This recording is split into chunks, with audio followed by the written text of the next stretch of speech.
Hi. In the previous video we discussed the different ways in which languages can produce different consonants and the ways in which they can distinguish between them.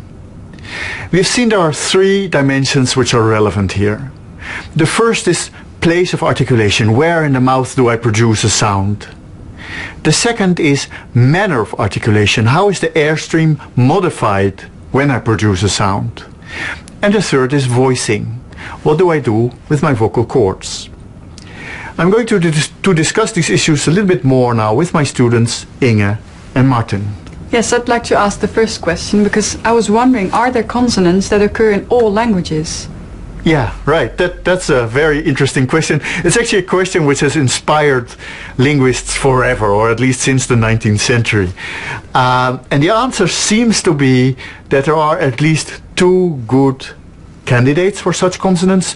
This is the M sound and the T sound. Linguists don't necessarily agree on them. There are some linguists who say that maybe one or two of these sounds don't occur in all languages, but I think it's fair to say that they do. But why would it be M and T only? Well, it's probably M and T because they are simple. For instance, they are easy to make. It's very easy to make a T. I use the tip of my tongue. The tip of my tongue is very flexible, and I put it basically at its natural place, just behind the teeth. T. That's a very simple sound to make, and it's a wonderful consonant. And M is also very simple to make. I just close my lips. Furthermore, it's very easy to see. It's very easy to see that somebody's making an M sound. As a matter of fact, it's sometimes claimed that all languages, or many languages at least, have the same word for mother. It's mama, something like that. And the reason for that might be that it's so easy to make for a child, so the child is just lying there in its cradle and saying wah, wah, wah, wah, wah, not meaning anything at all. It's just the mother who observes this and thinks, okay, it must be talking about me.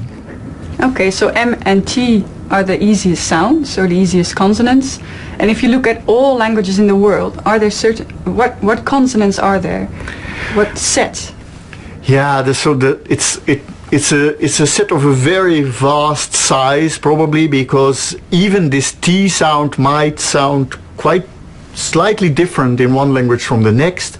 But apart from that, I think if we look at the phonetic alphabet, we see a few hundred different symbols for consonants. So it's quite many. And is there one language that has most consonants of all?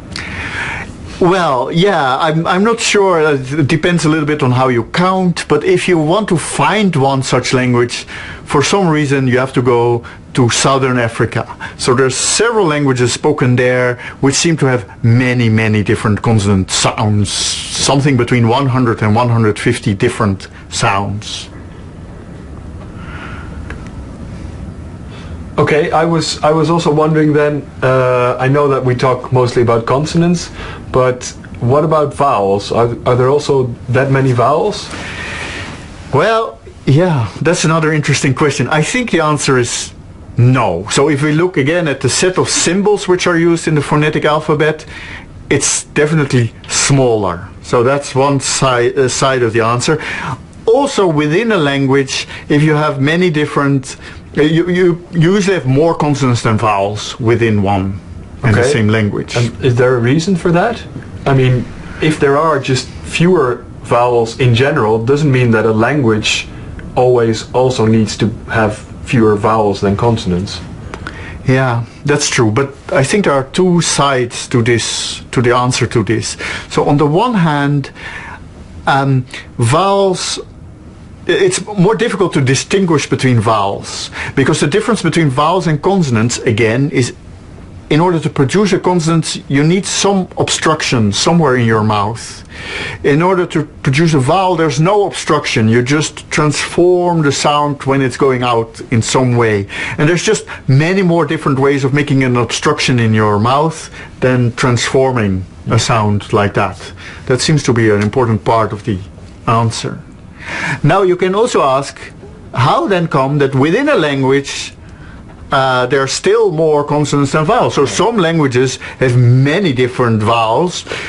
So we are all three of us speakers of Dutch, and Dutch actually has quite a lot of different vowels. It has like 13 different vowels. Well, there are languages which have only maybe 10 consonants, so why are there no languages with 13 vowels and 10 consonants?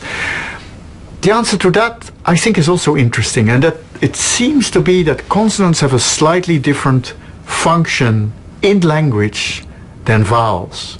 So consonants seem to reveal more of word meaning. We use consonants mostly to reveal word meaning. In Semitic languages, like Hebrew and Arabic, people write only the consonants and not the vowels. They apparently don't need them to still understand it.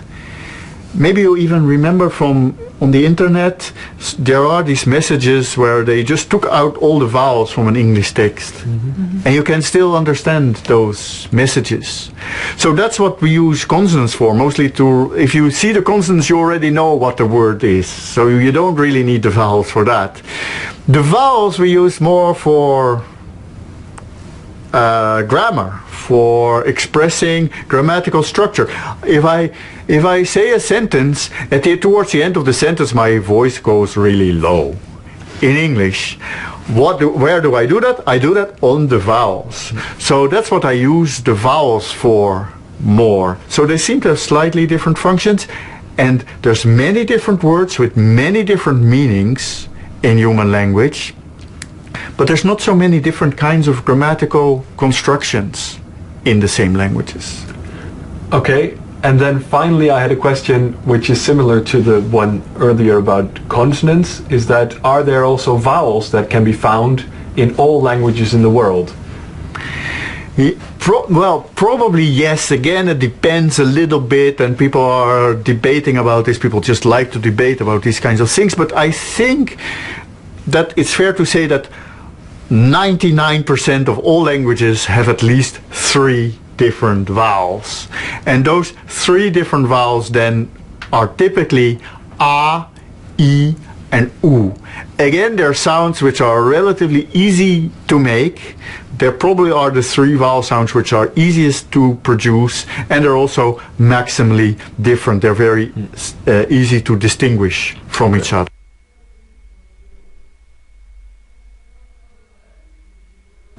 In this video we have seen that there are certain consonants and also certain vowels which seem to occur in all languages. But that beyond that there's a vast variation. We've also seen that there seem to be more consonants than vowels typically in a language, and we've seen that there might be various reasons for that. In the next video, we're going to look more into language, into how all these differences between consonants are actually used in language, in speech errors, in the way in which we learn languages, and in the way in which languages are structured.